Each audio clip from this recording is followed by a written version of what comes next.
মানুষ যেন গোমরা না হয়,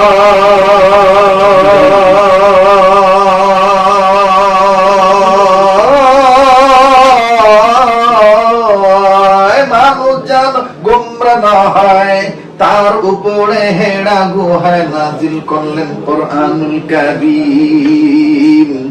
দিন দুনিয়ার মালিক তুমি রব্বুল আলামিন, দিন দুনিয়ার মালিক তুমি রব্বুল আলামিন।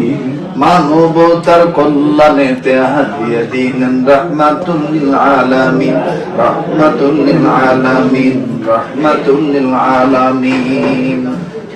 কাক বলি, বক বলি, হাঁস বলি, মুরগি বলি, আগো বলি চিল, মানুষেরও সাথে নেই কোনো পশুর মিল। কাক বলি, বক বলি, হাঁস বলি, মুরগি বলি, বলি আরো চিল, মানুষেরও সাথে নেই কোনো মানুষের মিল। রব তোমাকে মানবে যারা,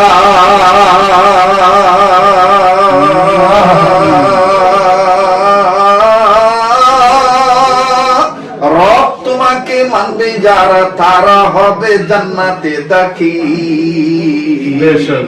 দিন দুনিয়ার মালিক তুমি রব্বুল আলামিন, দিন দুনিয়ার মালিক তুমি রব্বুল আলামিন।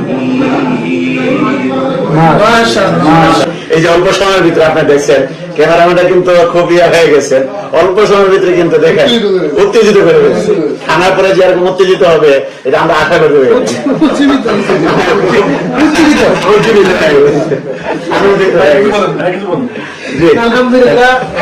বলছেন মাওলানা বাংলাদেশের প্রখ্যাত মুফাসসির কোরআন এবং বাংলাদেশের যুবকদের হৃদয়ের স্পন্দন, বিশেষ করে প্রবাস জীবনে যারা থাকেন তাদের অন্তরের একজন বক্তা, প্রসিদ্ধ মুফাসসির হযরতুল আল্লামা হযরত মাওলানা মুফতি ইলিয়াসুর রহমান জিয়াদি সাহেবের সুযোগ্য জামাতা। কথা বলবেন হযরত মাওলানা মুফতি মনিরুল ইসলাম শরীয়তপুরী। আলহামদুলিল্লাহ, আমরা শাইখকে যতই দেখি দিন যায়, মানুষের বয়স যেভাবে বাড়তে থাকে, আমরা হয়তো ভাবতে পারি যে আব্দুল খালেক শরীয়তপুরী সাহেব সেই জন্মের পর থেকে তার এই সুর গ্রামে গঞ্জে পাড়ায় পাড়ায় মহল্লায় মহল্লায় সব জায়গায় আব্দুল খালেক শরীয়তপুরী সাহেবের যে সুর আমরা শুনেছি, দিন যত যাচ্ছে, আজকে বিশেষ করে এই পল্টন জামান টাওয়ারে এখানে উপস্থিত আছেন আরেকজন বিজ্ঞ ওলামায়ে কেরাম, যাকে আপনারা সবাই চিনেন অনলাইনের মাধ্যমে, মিডিয়ার মাধ্যমে তিনি লাইনে খেদমত করে যাচ্ছেন। তিনি আমাদের একজন আস্থাভাজন ব্যক্তি, আমাদের শ্রদ্ধেয় ব্যক্তিত্ব মাওলানা খন্দকার মাহবুবুল হক সাহেব। আজকে জামান টাওয়ারে যে একটা ট্রাভেলস আর রায়হান ট্যুরস এন্ড ট্রাভেলস এই লিমিটেডের উদ্যোগে অফিস উদ্বোধন অনুষ্ঠানে মুহূর্তের ভিতরে মাওলানা আব্দুল খালেক শরীয়তপুরী সাহেব হুজুর মহান মালিকের হামদের মাধ্যমে যে পুরা মজমাটাকে জমিয়ে দিয়েছেন, এই জন্য আমরা সবাই তার জন্য দিল থেকে দোয়া করি। আল্লাহ পাক রব্বুল আলামিন মৃত্যু পর্যন্ত তার এই কণ্ঠকে দ্বীনের জন্য, ইসলামের জন্য কবুল করুন।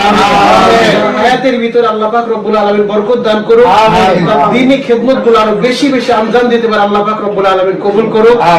খন্দকার সাহেব হুজুরের জন্য দোয়া চাই, উপস্থিত সমস্ত ওলামায়ে কেরাম। যে তারুণ্যতা এবং শৈল্পিক মনোভাব, সুর, কণ্ঠস্বর, ফুল, এগুলোকে যারা ভালোবাসে না, ওরা যে কোনো মুহূর্তে মানুষ খুন করতে পারে।